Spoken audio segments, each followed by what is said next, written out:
Miss Teresa. Hi, Dr. Phipps. How you doing? I'm doing very well. What do we got on the schedule for this afternoon? We have Jamie coming in. And this is going to be pretty much what we do on a day-to-day basis, you know, classic male pattern hair loss. However, the backstory here is much deeper than that. My name is Jamie. I am from Newton, New Hampshire. This is my home. It's a farm stable. We had a lot of... Okay, guys. Okay. They're great. I am a 35-year-old trans woman. I live here with my fiance, my dog, and our 4 cats. There was a book that I read as a kid. It was about a boy who kissed his elbow, and the next morning he woke up and he was a girl. And I don't know what the moral of the story was, but I spent months and months, and I must have been 6 or 7 at the time, trying to kiss my elbow so the next morning I would wake up being a girl. And that feeling persisted for a very long time. And then at 16, I started to go bald. 15, 16 years old, I started to get male pattern baldness. And at that time, I went, I'm just gonna be a guy because I'm bald and there's no bald women.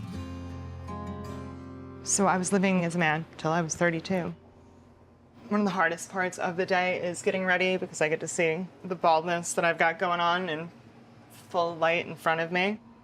For years, I didn't speak about it to anyone until it all just came to a head out of the blue. When I was 32, I was in a relationship. I had moved in with her, and my girlfriend found women's underwear in our bed. And she accused me of cheating on her. I explained to her that it wasn't what she thought it was. It was much different. Those aren't someone else's. They're mine. After I told her that I was trans, I felt absolutely nothing but relief. It was a weight that I didn't know I was carrying off of my chest. So even though I was bald, I decided I'm not dressing as a man. I'm not being a man in any situations. And I started to wear wigs every day. Immediately, I feel better about myself, just being able to look in the mirror and see someone far closer to how I see myself. Not having hair and wearing wigs, it's difficult to be able to get a firm grasp on self. I've done the hormone replacement. I've come out and started living fully as a woman. I know that there are bald women out there.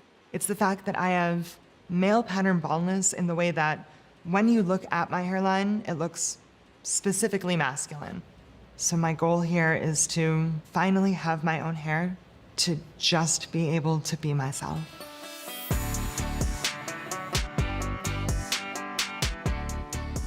Are you here to see somebody about some hair? I absolutely Well, you're am. at the right place and I'm the right person. So I'm Dr. Angie Phipps. Jamie, it's nice to meet you. Nice to meet you too. So it's always good to put a face to a patient. So in the age of COVID, I like to meet my patients outside so I can see them before we mask up. So we're gonna head upstairs where we can examine your scalp. Sounds great. The world perceives men losing their hair as a natural process, and it's not anything that people question. When women lose their hair, it's something that people question, and it can be a much more of a psychological issue for women than it is for men sometimes. So when men go from male to female, it becomes super important for them to be able to establish that hair as their identity as a female. Okay, so now I actually need to evaluate your scalp and check your donor area to see if you're even a candidate for surgery. A hair restoration procedure is essentially taking hair from the back of the head, which is the donor hair, and replacing it into the balding area. To do a hair transplant, I will surgically remove a specimen out of the back of the head. That tissue will then be passed off to my technicians who will dissect each hair follicle individually out of that specimen. Then I will make individual incisions at the right angle, direction, and orientation that I want the hairs to grow, and then implant each follicle one by one. All right, so what I'm gonna do now is I'm just gonna look at your donor area.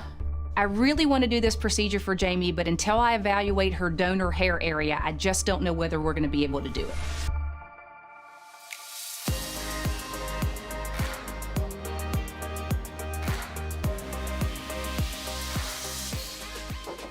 Come in. Good morning, Dr. Lopez. Good morning. We have a patient coming in today. His name is Eric Block. He has a lipoma. Oh, cool. I love lipomas. A lipoma is basically a benign growth, usually, of fat tissue. And some people, I mean, we all have fat, maybe some more than others, but that's okay. So everyone has fat cells, and something tells them to, hey, let's make more of us, more the better, right? They just start growing. And so lipomas can get huge, and I'm excited to see how big this thing really is. My name is Eric Block. I'm from Florence, Alabama. I have a lipoma on the posterior of my neck. I'm gonna go see Dr. Lopez today. She's a renowned dermatologist, and I'm hoping she's going to help me with my condition. About around 2005, I think I was getting a massage, and the masseuse was like, well, you know, what is this? I didn't even notice it at the time. At that time, it was probably less than the size of a marble. Finally did go in and have it examined, and they said it may not grow anymore. Just keep an eye on it. Hi, I'm Eric Block. I'm here to see Dr. Lopez. Okay, if you can sign in for me, please. Okay. I was hoping it would stop growing, you know, but that didn't happen. I'd say around 2008, it probably had doubled in size, but I just didn't really like going to doctors. All right, we're going to be right in this room. Go ahead and take a seat on that green chair for me. Okay, great, thank you. At that point, I started growing my hair a little bit longer in the back as cover. It makes me very self-conscious. You don't know if someone's judging you, and that's disconcerting. I felt pretty isolated for a while, and so I'm ready to get some help. Hi, hello. Is it Mr. Eric? This is he. This is you in the flesh. I'm Dr. Lopez. Nice to meet you. Nice to meet you, too. So what can we do for you? I don't know. I have a little condition. I was hoping you might be able to help me with it. Okay, where is it? It's on the back of my neck. Okay, how long have you had it? Long time, 14 or 15 years. 15 years, okay. And what are your symptoms? The most uncomfortable part is the sheer weight is causing neck problems, and my posture and balance are off, and I really notice it, and it's gotten a lot worse over the last year. So. Okay, so do you mind if I take a look? Not at all. Okay, That's what we're well, here from for. here, I don't see That's because it. I have huge hair, but once we move the hair, you will be able to see it. I had long hair for a long time. I mean, obviously, it helps to have it long, to hide it, but I'm really hoping if they remove the lipoma that it won't mess up my hairline. Because if I get the help I need today, I'll definitely be getting a haircut. Oh, I see it already. Yes, my friend. Okay, let's take a look at all its glory.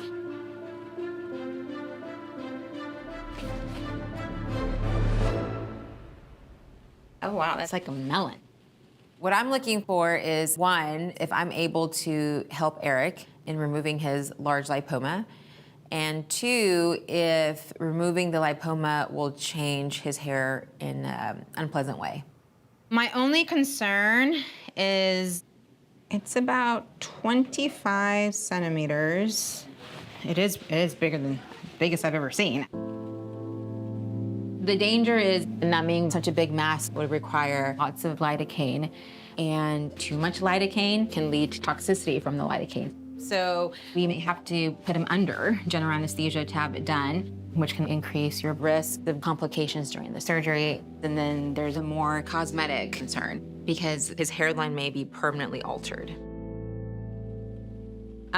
You have a lot of excess skin there. So the excess skin, a lot of it is underneath your hairline. Okay. So I think we can save a lot of your hair.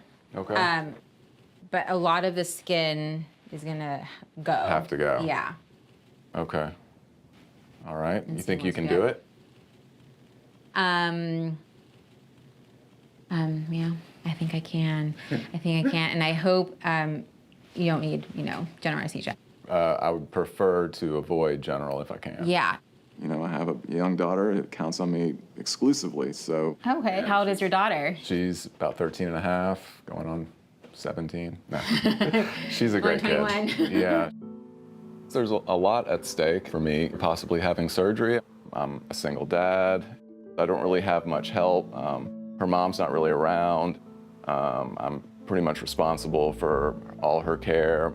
They say life is 90% just showing up, right? So I'm just hoping I can get through the surgery without problems. I can get anxious. I mean, it doesn't happen all the time, but I can't control it if it happens. Hopefully it won't happen. But yeah, I'm having a, I'm worried that it might. Yeah, I think you're gonna be fine. Okay. You're fine. Okay. Yeah. Okay. All right, I guess that's it. If you want to pass me the consent form, Joss, you need to sign the consent form. I'm a little apprehensive about the surgery, but we'll see what happens. What are you apprehensive about? Well, just complications, infections, my own ability to deal with, the stress and anxiety. So we're just gonna have to play it by ear and do the best we can. All right. Thank you, Jocelyn. Should I sign it in blood? I don't